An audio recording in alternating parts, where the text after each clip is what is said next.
اعوذ باللہ من الشیطان الرجیم بسم اللہ الرحمن الرحیم الحمد للہ رب العالمین الصلاۃ والسلام علی رسول اللہ صلی اللہ علیہ وسلم رب اشرح لی صدری ویسر لی امری واحلل عقدۃ من لسانی یفقہوا قولی۔ السلام علیکم ورحمۃ اللہ وبرکاتہ۔ سب جنوں کو تمہیں بھی یہ ویڈیو دیکھنے کے پہلے درود اور سلام پڑھ کو یہ ویڈیو دیکھنا شروع کرو۔ آج کا 5 منٹ کا مدرسہ کو اب چلتا ہے 2واں مہینہ سفر المظفر کا 10 تاریخ کے بارے میں انشاءاللہ 10 حدیثیں ہوتی اسے معلوم کر لینے کی کوشش کریں گے۔ پہلی بات اسلامی تاریخ کے بارے میں، قارون اور اس کی ہلاکت کے بارے میں۔ حضرت موسیٰ علیہ السلام کو جن مختلف طاقتوں کا سامنا کرنا پڑا ان میں قارون کا نام بھی بہت مشہور ہے۔ اللہ تعالیٰ نے اسے اس قدر مال اور دولت عطا کی تھی کہ اس کے خزانے کی چابیاں بڑے بڑے طاقتور پہلوان بھی مل کر اٹھانے سے تھک جاتے تھے۔ قارون دولت کے نشے میں اللہ کو بھول گیا اور بڑا مغرور ہو گیا تھا۔ حضرت موسیٰ علیہ السلام نے اسے نصیحت فرمائی کہ تو تکبر نہ کر، اللہ تعالیٰ تکبر کرنے والے کو پسند نہیں کرتا، اور جو کچھ اللہ نے تجھے دیا ہے اسے اللہ کی مرضی میں خرچ کر کے اور زکوٰۃ ادا کر کے اپنی آخرت بنا اور زمین میں فساد نہ پھیلا۔ مگر قارون پر اس نصیحت کا کوئی اثر نہ ہوا اور وہ کہنے لگا، یہ دولت تو میں نے اپنی قوت بازو سے کمائی ہے، اس میں کسی کا حق نہیں۔ قارون کا گھمنڈ جب بہت بڑھ گیا اور وہ حضرت موسیٰ علیہ السلام کو ذلیل کرنے کی سازشیں بھی کرنے لگا تو ایک دن اللہ تعالیٰ نے اسے اس کے مال اور دولت اور محل کے ساتھ زمین میں دھنس دیا۔ اللہ تعالیٰ کے عذاب سے اسے کوئی نہیں بچا سکا۔ لوگوں نے اس کی اس عبرتناک موت سے سبق لیا اور اللہ کی طرف متوجہ ہو گئے۔ 2واں قصہ حضور صلی اللہ علیہ وسلم کا معجزے کے بارے میں، ایک چمتکار کے بارے میں۔ حضور صلی اللہ علیہ وسلم کا آگے پیچھے دیکھنے کے بارے میں۔ رسول اللہ صلی اللہ علیہ وسلم نے فرمایا، تمہارا کیا خیال ہے کہ میں صرف سامنے ہی دیکھتا ہوں؟ باخدا تمہارا خشوع اور خضوع اور رکوع مجھ پر پوشیدہ نہیں ہے، بے شک میں اپنی پیٹھ کے پیچھے بھی تم کو دیکھتا ہوں۔ صحیح بخاری حدیث میں 418 ابو ہریرہ رضی اللہ عنہ کے ریفرنس میں سے۔ 3واں قصہ ایک فرض کے بارے میں، ہمیشہ سچ بولو۔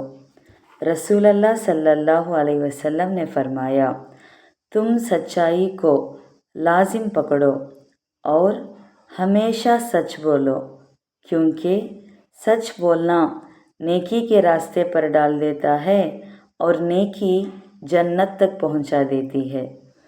صحیح مسلم حدیث 6805 عبداللہ بن مسعود رضی اللہ عنہ کے ریفرنس میں سے۔ 4واں قصہ ایک سنت کے بارے میں، سفر کرنے والا یہ دعا دے۔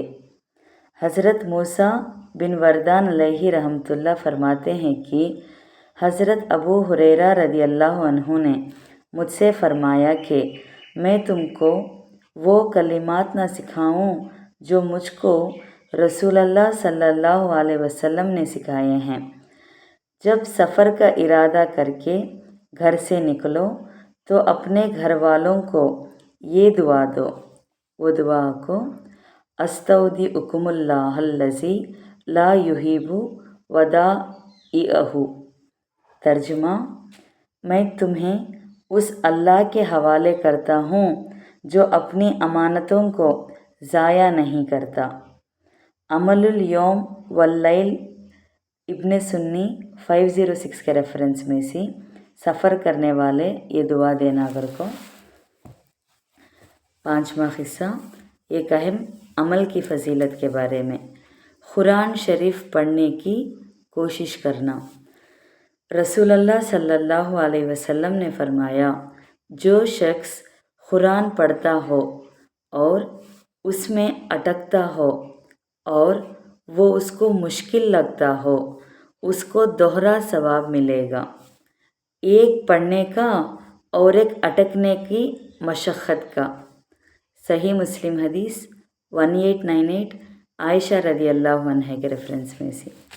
छठवां हिस्सा एक गुनाह के बारे में, यतीमों का माल मत खाओ। कुरान में अल्लाह ताला फरमाते हैं, यतीमों के माल उनको देते रहा करो और पाक माल को नापाक माल से ना बदलो और उनका माल अपने मालों के साथ मिलाकर मत खाओ। ऐसा करना यकीनन बहुत बड़ा गुनाह है। सूरह निसा 2 आयत के रेफरेंस में से। सातवां हिस्सा दुनिया के बारे में, सिर्फ दुनिया की नेमतें मत मांगो। कुरान में अल्लाह ताला फरमाते हैं, जो शख्स अपने आमाल के बदले में सिर्फ दुनिया के इनाम की ख्वाहिश रखता है तो ये उसकी नादानी है। उसे मालूम नहीं कि अल्लाह ताला के यहाँ दुनिया और आखिरत दोनों का इनाम मौजूद है। लिहाजा अल्लाह से दुनिया और आखिरत दोनों की नेमतें मांगो। अल्लाह तुम्हारी दुआओं को सुनता और तुम्हारी नीयतों को देखता है। सूरह निसा 134 के रेफरेंस में से। आठवां हिस्सा आखिरत के बारे में, दोज़ख के लिबास की गर्मी।